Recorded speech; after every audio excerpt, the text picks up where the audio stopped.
Now, a lot of the national publications are kind of putting the Dodgers down this year as far as, their farm system is down a little bit. But I think maybe your success has had some results of that because you've had a lot of people promoted to the big club. And so I guess I'm safe in assuming that we're a little bit thin in AA and AAA, but I would say you're wrong. I think our AA team is going to be probably one of our more exciting groups. I mean, if you go around the outfield just right now, not saying this is going to be our AA club, but you're going to have, like a Lambo in left field, Trayvon Robinson in center field, Van Slyke in right field, DeVaris Gordon at shortstop, Jaime Pedroza at second base, Eduardo Perez, who won 2 batting titles in minor leagues, playing first base, Pedro Baez at third base, and then, and then again in the rotation, Aaron Miller, Withrow, Javi Guerra, so I mean, possibly a Kenley Jansen. So to say that we're down at AA, I think it's a huge mistake.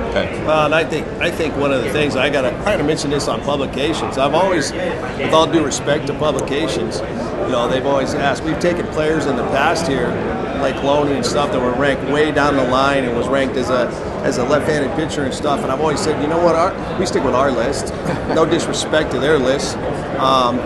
But if you go back and look at top 30 rankings, take Baseball America's top 30 rankings, you'll see Matt Kemp ranked at number 30. You'll see James McDonald ranked at 29 or 30 on their 30 list. At that time, nobody knew who they were.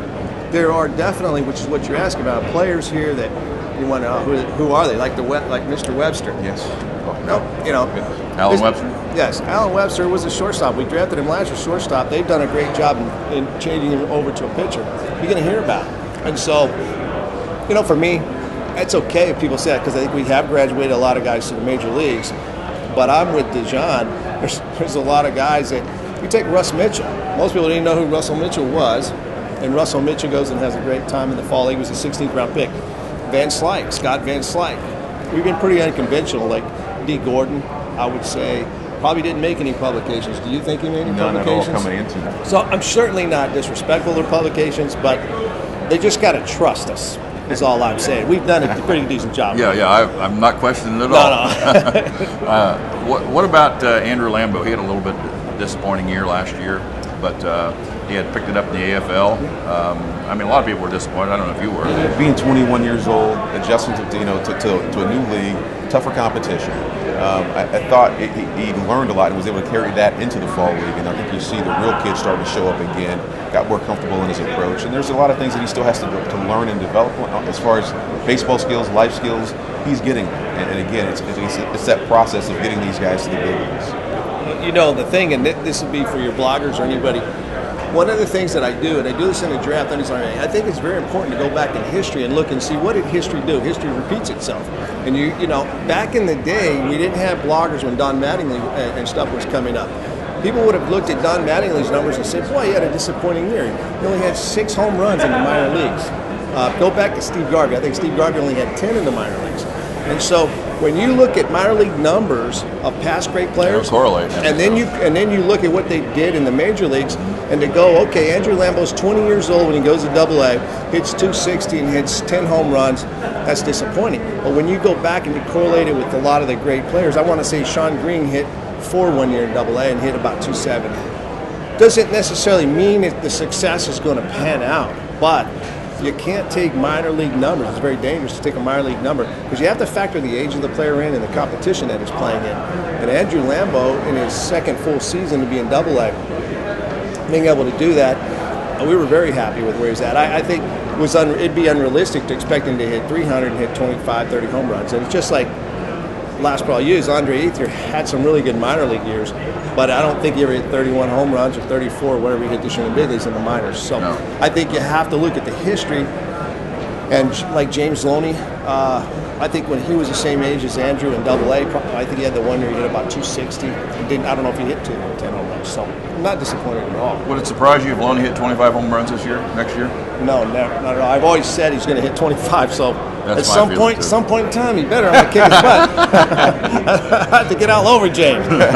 I've been promising that for a long time. I've always said, though, when he was about 26, 27, 28, when he gets into his prime years, you're going to see years where he hits 25 home runs. He's just too good a hitter, too good a swing not to. And also, when you have an opportunity to work with Don Mattingly and Jeff Pentland and the people that we have up there, our young players are just so fortunate to have that. I was watching a thing on Keith Hernandez the other night. I was watching ESPN. It was the top 9 guys that should maybe be in the Hall of Fame. And You know, I don't know if Keith ever hit 20. I can't remember, but you know, he was such a clutch hitter, good hitter, would drive in runs and stuff. Defender as well. But and James is outstanding defender, but James can work to become Keith Hernandez, because Keith Hernandez made some plays on that I couldn't believe.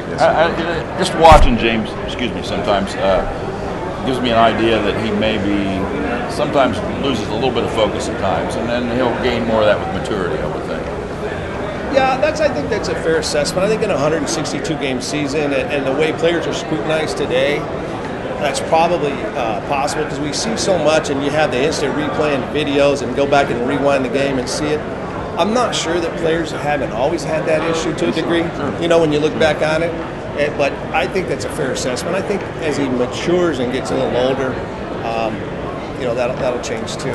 You know, and he's not married yet. When you get a wife like I got, he'll get focused. He'll get focused. And it was quite a thing to watch Andre Ethier and especially Matt Kemp this year make some big strides. Of course, Matt's dad's Carl's on him constantly, so that's it. Yeah, but the real hammer is his mom. Yeah, I'll tell you. right. Yeah, she's wonderful. Maddie, we're proud of him, and Andre's a special person.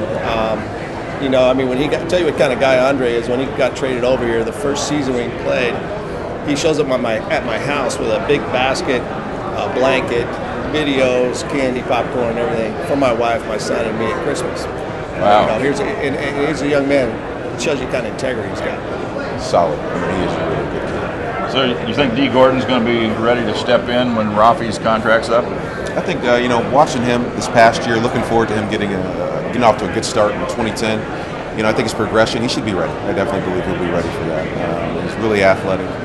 For us, it's getting him a little stronger, putting a little weight on him. I think his game it'll continue to mature and grow, and I think his skill set definitely will play at that level. I think mentally he's getting closer by the day. You know, having been around the game as much as he has with his father, I don't think he's going to be awed by the pace, the lifestyle. So I think he will be ready. Well, you know, for me, D. Gordon is the most exciting player athletically, and next to Matt Kemp. I mean, Matt Kemp was an exciting player athletically in a different way, more power. Yes. But D is so acrobatic, and I just think that he's short to the ball and quick to the ball, and the fact that he can absolutely fly, be able to steal bases, and his makeup's off the chart. His makeup is absolutely off the chart. The beautiful thing is when Jean mentioned him to me, and we bring him to Vero Beach, and we work him out over there silently. If you ask D, Jean says, "Hey, nice to meet you, kid." That's about all I said. He's going, "I didn't even think you guys liked me." So, he's such a wonderful person. I think when he fills out, he's going to have a little bit of power too.